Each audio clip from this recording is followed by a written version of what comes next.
1 kilo solar system এটাত কি বস্তু চলিছে মই আজি আপোনালোকক দেখুৱাম আৰু ইয়াত এটা ফ্ৰিজো ইনষ্টল কৰা হৈছে এতিয়া যেহেতু গৰমৰ সিজন আৰু যিহে গৰম পৰিছে বৰ্তমান ফ্ৰিজৰ পানী নাখালে আমাৰ দেহাটো শীতলে নপৰে নমস্কাৰ বন্ধুসকল মই বকুল আৰু মই আজি আপোনালোকক এখন দোকানলৈ লৈ যাম য'ত মই 1 কিলো সোলাৰ সিস্টেম এটা ইনষ্টল কৰিম তাত 1 কিলো সিস্টেম এটা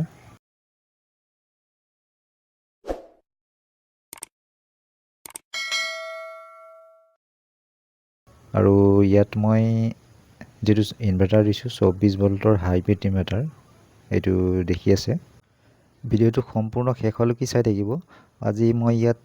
গোটেই ইনষ্টল কৰাখিনি নেদেখাও খালি ইয়াত মই কি বস্তু মানে ইনষ্টল কৰিছো কি চলিছে এইখিনি বস্তু ইয়াত মই কম ইয়াত আপুনি দেখি আছে এইটো ইনভাৰ্টাৰ আৰু ইনভাৰ্টাৰৰ লগত এটা ডিসি এৰে জংচন বক্স দিয়া হৈছে ইয়াত এই সেফটি বক্স হয় ইয়াত এমসিবি আছে ফিউজ আছে লগতে আৰু এসপিডি এটা দি আছে ইয়াত এসএস কম্বাইন বক্স দিয়া হৈছে তাৰ লগত 3 পিন প্লাগ এইটো দেখি আছে আৰু এই তিনটা সুইচ দেখিছে লাইটৰ কাৰণে দিয়া হৈছে ইয়াত তিনটা লাইটৰ কাৰণে তিনটা সুইচ আৰু ইফালে এমসিবি সিঙ্গল এমসিবি এটা দিয়া হৈছে সাৰ্কিট ব্ৰেকাৰ হিচাপে আৰু ইয়াত এইকেইটা চাৰিটা বেটাৰী আহিছে চাৰিটা বেটাৰী এনেকে দিয়া হৈছে আৰু চাৰিটা বেটাৰী ইয়াত আপোনাৰ দেখি আছে এটা বেটাৰী 200H ৰ চাৰিটা বেটাৰী দিয়া হৈছে আৰু বেটাৰী কেইটা কানেকচন ইয়াত দিয়া হৈছে প্ৰথমতে দুটা ইয়াত সিৰিজ কানেকচন কৰা হৈছে দুটা সিৰিজ কানেকচন ইফালে দুটা সিৰিজ কানেকচন আৰু প্ৰথমে দুটা সিৰিজ কানেকচন কৰি লৈছো তাৰ পিছত প্যাৰেলাল কৰি দিছো এজোৰ প্যাৰেলাল কৰা হৈছে দুটা সিৰিজ আৰু ইফালে দুটা সিৰিজ কৰি পেলাই এজোৰ আৰু ইফালে এজোৰ এনেকে প্যাৰেলাল কৰি দিয়া হৈছে ইয়াত বেটাৰী কেটা আৰু যিকেটা বেটাৰী দেখি আছে 200H ৰ 12 ভোল্টৰ আৰু যেটো ইনভাৰ্টাৰ আছে লগতে হেতু 24 ভোল্টৰ ইয়াত 24 ভোল্টৰ প্ৰয়োজন হয় এখানে দুটা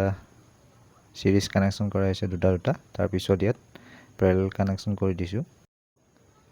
আৰু এতিয়া মই পেনেলৰ ভোল্টেজটো চেক কৰি আছো 24 ভোল্টৰ পেনেল 330 ওয়াটৰ তিনিখন পেনেল আছে ইয়াত প্যাৰেলাল কানেকচন কৰা হৈছে গোটেই সোলাৰ এখন আৰু 38 ইয়াত দেখুৱাই আছে ম্যাক্সিমাম 40-45 এনেকে আহিব আৰু ইয়াত সোলাৰ অন আছে এতিয়া সোলাৰ কানেকচন হৈ গৈছে এই ইনভাৰ্টাৰটোত এই ডিসপ্লেত দেখিব পাই আছে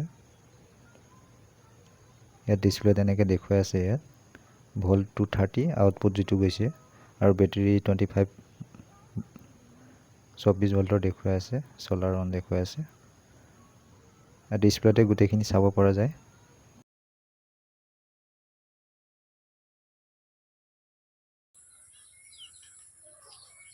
সিস্টেমটো তিনিখন সোলাৰ পেনেল এই কেখন টিঙৰ ওপৰত এনেকে ষ্টেণ্ড লগাই পেলাই ইনষ্টল কৰি দিয়া হৈছে 335 ওয়াটৰ তিনিখন পেনেল মুঠতে 1 কিলোৰ অলপ বেছি আৰু সিস্টেমটো এখন ফেন সিলিং ফেন দিছো সিলিং ফেন দিয়া হৈছে সিস্টেমটোত আৰু টোটালি লাইট মুঠতে 8টা লাইট দিয়া হৈছে ইয়াত সিস্টেমটোত আৰু বিশেষকৈ এটো যেটো সিস্টেম ইয়াত ইনষ্টল কৰা হৈছে এটো আসলতে এই ফ্ৰিজটোৰ কাৰণে কৰা হৈছে ইয়াত আৰু যত আমি ইনষ্টল কৰিছো ইয়াত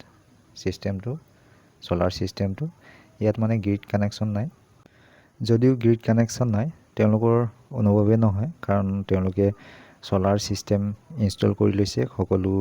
যিমানখিনি ঘৰৰ লাইটৰ পৰা লৈ পিলাই মুঠতে ঘৰৰ যিখিনি বস্তু আছে গোটেই সোলাৰ সিস্টেমটোতে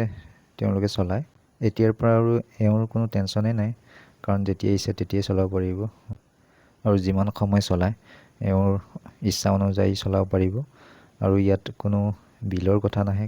কাৰণ এওঁ নিজে টকা খৰচ কৰি সিস্টেমটো লগাইছে গতিকে বন্ধুসকল আজি ভিডিওটো ইমানেই আছিল ভিডিওটো চাই যদি ভাল লাগিলে লাইক এটা কৰিব নাপাহৰিব লগতে মোৰ চেনেলটো সাবস্ক্ৰাইব কৰিব নাপাহৰিব মই সোলাৰ ৰিলেটেড ভিডিওসমূহ এনেকৈ মই ইয়াত দি থাকো আৰু গতিকে আজিলৈ ইমানটোৱে সামৰিছোঁ। ধন্যবাদ।